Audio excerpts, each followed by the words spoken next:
Hola y bienvenidos al primer podcast dedicado a la sección de Kabbalah Concepts. Esta es una sección que vengo compartiendo con ustedes desde el 2018 en la cuenta de Instagram de Regreso al Origen, que ha ido evolucionando poco a poco con el pasar de los años. Y pues llegó el momento de llevarla aún más allá, ya que es una de las secciones favoritas de muchos de ustedes y pues de quienes se vienen sumando recientemente, espero también sea su favorita. De manera que hoy damos un paso más y la convertimos en un podcast que espero que disfruten cada semana. Este mes quiero compartir con ustedes una serie dedicada a los libros más importantes de la Cábala y daremos inicio con la primera entrega de la nueva modalidad de Kabbalah Concepts con la Torah. Sé que muchos de ustedes llevan un tiempo ya estudiando la Torah conmigo, pero para quienes no estuvieron desde el inicio y para todos aquellos que se suman recientemente, pues empecemos eh, desde cero y demos ese paso para empezar a descubrir los secretos de la Torá, este famoso y antiguo compendio de libros que resulta ser nada más y nada menos que un manual para nuestra vida. Así que empecemos. La Torá es un documento olvidado por algunos, malinterpretado por otros y confundido por muchísimos más. Y para iniciar a introducirnos en ella vamos a empezar explicando un poco respecto a qué no es la Torá, ya que erróneamente ha sido confundida a lo largo de la historia. Se considera el libro religioso del judaísmo, pero eso no es del todo cierto, ya que la Torá existe mucho antes de que la religión judía existiera, pero ha sido considerada como su texto sagrado porque fueron ellos los últimos en conservarla y cuidarla celosamente, así como de estudiarla y transmitirla de generación en generación. Se le ha confundido con la Biblia, pero en realidad dista mucho de ser el mismo documento, ya que inicialmente la Torá, que se trata de un documento codificado en idioma hebreo-arameo, lo que implicaba que no todos tuvieran acceso a su contenido, ya que de por sí era complejo de entender, pues lo que llevó a un punto de la historia aproximadamente en el año 260 a.C., en Alejandría, Egipto, donde el rey Ptolomeo ordenó a 72 eruditos, 6 por cada tribu de Israel, a traducir la Torá al griego, del hebreo arameo al griego. El rey Ptolomeo intentaba demostrar la inexistencia de una interpretación unificada del texto sagrado. Y para intentar probar su punto, los sabios fueron colocados en cuartos de trabajo separados, ya que el rey pensó que sería imposible que todos tradujeran de la misma forma el texto. Sin embargo, todos los sabios tradujeron cada palabra de la Torá de la misma forma, para sorpresa de Ptolomeo. Esto se debió a que no se trata de interpretar la Torá, sino de comprenderla. Esta traducción de la Torá es conocida como la Septuaginta, que en latín significa 70. A pesar de que fue hecha por destacados sabios de Israel, la Septuaginta no se considera una traducción que sigue la tradición por el mismo motivo que les mencionaba antes, que no se trata de interpretar este documento, sino de comprender de qué trata en realidad. Y pues que trata de una serie de códigos en idioma hebreo-arameo que no tienen un significado traducible como una palabra del español al inglés o como sucede de cualquier idioma a otro. El caso de la Torá podemos explicarlo como si se tratara del cuaderno de apuntes de Einstein o algún físico y matemático. Si alguien que no comprende este lenguaje científico intentara interpretar los escritos sería prácticamente imposible, pues las fórmulas no pueden traducirse como una lengua de habla común. Son códigos que se refieren a algo específico, que aplican aspectos amplios y profundos que dan solución a problemas y posibles enigmas, pero no se puede leer como oraciones en un libro de cuentos.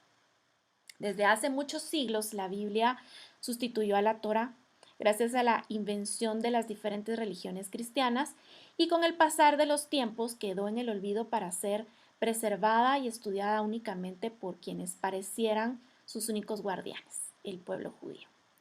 Pero entonces, ¿de qué se trata la Torá?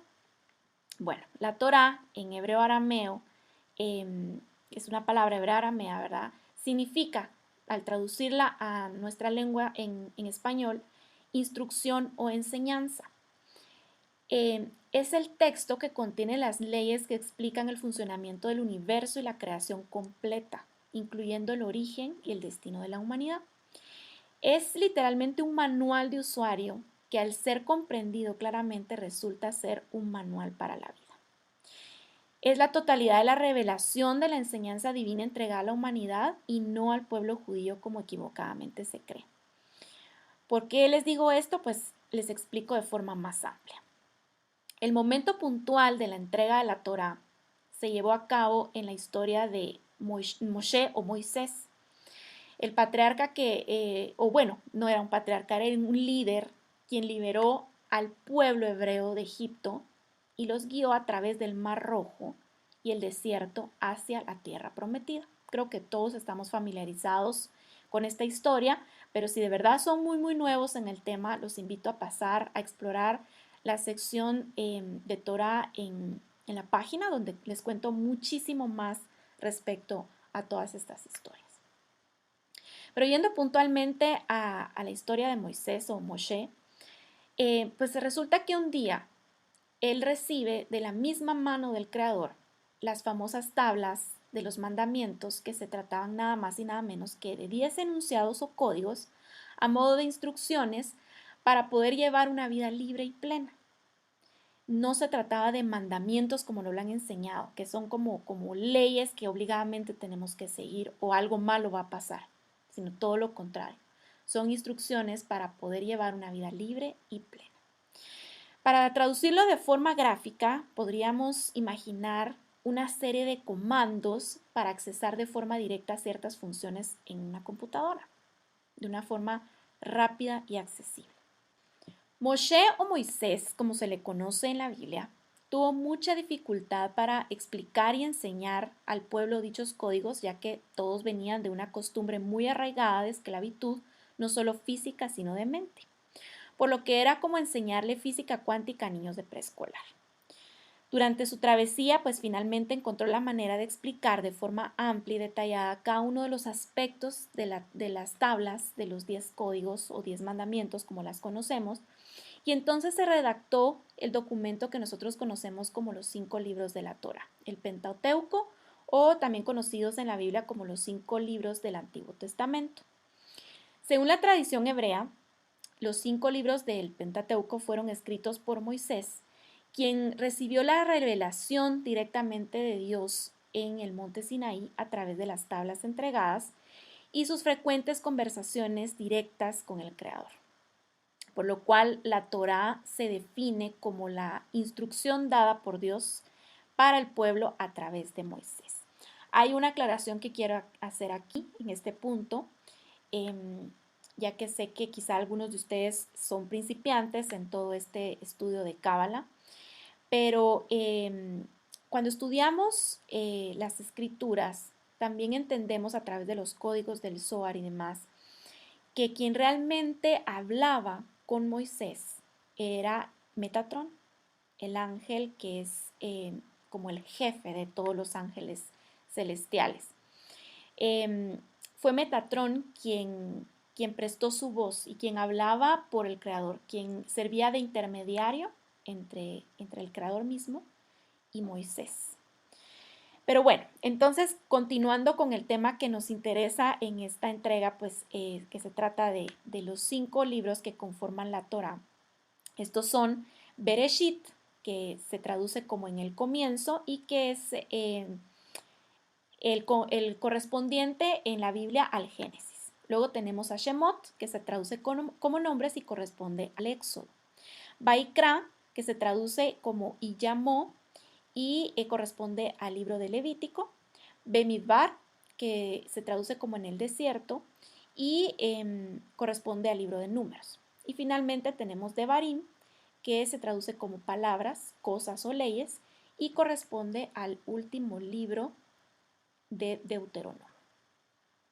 Cuando estudiamos la Torá, debemos entender que todas las palabras de sus libros solo aparecen ser palabras asociadas con nuestro mundo. Sin embargo, las palabras representan objetos espirituales y raíces que no están de ninguna manera relacionadas con nuestro mundo en realidad.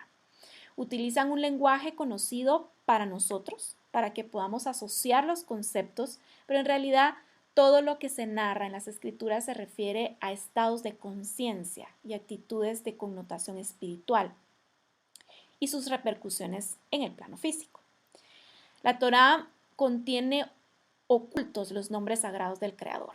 Son códigos divinos, que son herramientas que en su totalidad nos ayudan a alcanzar los diferentes niveles de aproximación y de sentir al Creador en nuestra vida. De manera que mientras más profundo podamos sentirle, es indicador de que estamos mucho más cerca de Él. Y que nuestra evolución pues va avanzando. Todo ello se manifiesta de forma física en nuestra vida, en lo que experimentamos plenitud y paz en todos los aspectos. Según el nivel que vayamos alcanzando, la Torá tiene 4 escalones o niveles de comprensión, o lo que en hebreo arameo se conoce como pardes, que significa paraíso. ¿Les suena conocido? Bueno, pues este concepto es un acrónimo que alude a las 4 formas básicas de comprensión de la realidad. Las 4 consonantes de dicha palabra son a su vez la letra inicial de 4 palabras que se refieren a las diferentes capas o niveles de la Torá. Estas son el Pshat, el Remes, el Drash y el Sod. El Pshat es el nivel de comprensión literal, tal como las palabras son entendidas en la vida diaria, simbolizan el sentido más simple del texto, aquel que salta a la vista tan solo como cuando lo leemos, cuando leemos un texto sin pensar demasiado, ¿verdad? Lo que leemos, lo primero que entendemos que significa y pues ahí se queda, es el sentido literal. Luego tenemos el remes, es el nivel de sentido alegórico del texto, las cuales hacen alusión a cosas que las personas podemos comprender, algo así como las fábulas. Si reflexionamos en una historia o palabra de la Torá, es muy probable que eventualmente la misma nos lleve a pensar acerca de algo más.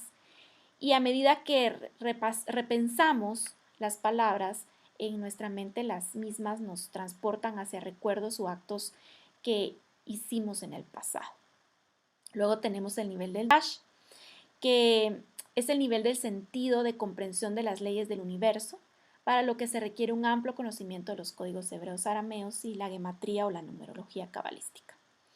Y finalmente tenemos el Sod, que es el entendimiento místico o profundo de los secretos ocultos en el texto, del cual deriva la Kabbalah, y el cual solo podría encontrarse con el estudio de los textos originales en sus lenguas originales. Ahora bien, es súper importante saber que para tener un óptimo entendimiento de este texto tan poderoso que tenemos pues ahora todos a nuestro alcance, es indispensable que su estudio inicie desde el Sod, que es la rama de la que se ocupa la Cábala, ya que debido a la naturaleza humana que nos inclina a realizar el menor esfuerzo posible para conseguir cualquier cosa, si la persona inicia desde el Pshat, que es el sentido literal, la mente, como es natural en ella, se acomoda a ese nivel de entendimiento y se casa con los conceptos conocidos que le hacen sentir más cómodo. Lo que esto termina siendo una complicación, ya que se dificulta la comprensión posterior de la parte oculta y secreta. Aclaro que no es imposible, pero en lo personal he sido testigo de cómo los conceptos del Sod, de la parte de la mística o los secretos, parecen imposibles de comprender para la mente entrenada en la comprensión literal o el blanco y negro, como le llaman los sabios de la Cábala. Los registros que Moisés dejó sobre pergaminos son la expresión terrenal a través de símbolos materiales de acciones espirituales de la luz. Escribió todo lo que enseñó a sus estudiantes en el transcurso de 40 años de deambular en el desierto, explicando detalladamente todo a lo que los códigos de las tablas entregadas en el Sinaí se referían. en cuanto a la espiritualidad y la vida en el mundo físico. Este es todo el camino desde el exilio de Egipto, que es la parte terrenal y espiritual, a través del desierto, que también tiene su parte terrenal y espiritual, hasta la tierra de Israel en su aspecto terrenal y espiritual. Así que no se trata de relatos históricos en un tiempo pasado específico, sino que se trata de códigos que se aplican a nuestras historias personales, nuestras historias en el día a día, en el tiempo real, porque aquellos que estuvieron hace miles de años, seguimos siendo nosotros en realidad, atrapados bajo el gobierno de la mente esclava, pero eso se los explico otro día. A lo que me refiero es que la Torá se trata de lo que está ocurriendo hoy hoy en día, ¿verdad? En la época actual, en nuestra vida, durante cada día que estamos encarnados en esta realidad. Así que si te tomas la tarea de conocer todas las historias, te darás cuenta de que son tus propias historias. Los personajes son como nosotros, hombres y mujeres, que atraviesan por retos materiales, corazones rotos y romances pasionales y sexuales, historias de esclavitud, de ego, aprendizajes, heridas, victorias, esfuerzos, miedos y todo eso que existe tan habitualmente en la vida humana. Todo es acerca de nosotros y poderlo ver y aceptarlo es como finalmente recibir en nuestras propias manos la Torá. Aquel día que en el monte Sinaí sucedió la entrega, pero esta vez aceptándola de forma consciente y sin miedo. Además, puedo decirles desde mi experiencia que cada porción que se estudia semanalmente va de la mano con los acontecimientos que ocurren tanto en nuestra propia vida como en nuestro propio entorno. Es como si cada año rebobináramos el cassette y le pusiéramos play de nuevo. Es de verdad impresionante cómo el estudio semanal ordenado se van revelando los aspectos que corresponden a lo que ocurre en tiempo real. Nos da las pistas, respuestas y las herramientas para hacerlo mejor, para superar los retos de la mejor forma y evitar las vueltas inútiles que nos atrasan en el camino a la evolución. Lo que me lleva a una pregunta con la que cierro este audio. ¿Cómo se estudia la Torá? Pues bien, aunque cada uno es libre de acercarse a ella como desee y en el momento que así lo quiera, hay un sistema que permite que profundizar de forma sencilla pues sea esta forma la vía más accesible, por así decirlo, pero que a la vez resulta ser muy poderosa y eficiente. Este estudio se realiza de forma anual y las lecciones están divididas para ser estudiadas semanalmente. Yo acostumbro empezar a estudiar desde el día domingo y comparto con ustedes la porción correspondiente a la semana los lunes, para tener toda la información en nuestro sistema y poderla aplicar y aprovechar al máximo durante la semana. Así que ahora ya saben un poco más al respecto, pero la única forma de saberlo todo pues es teniendo la experiencia. Sé que estos temas pueden parecer un poco complejos al principio y sobre todo si están iniciándose en este campo. Pero la práctica y la constancia nos convierte en expertos, así que les deseo mucha claridad para encontrar las herramientas y las respuestas que requieran para avanzar en su camino. Y espero que esta información les sea de mucha utilidad y ya saben en dónde encontrarme si tienen preguntas. Les dejo un fuerte abrazo y nos vemos o nos escuchamos en la próxima.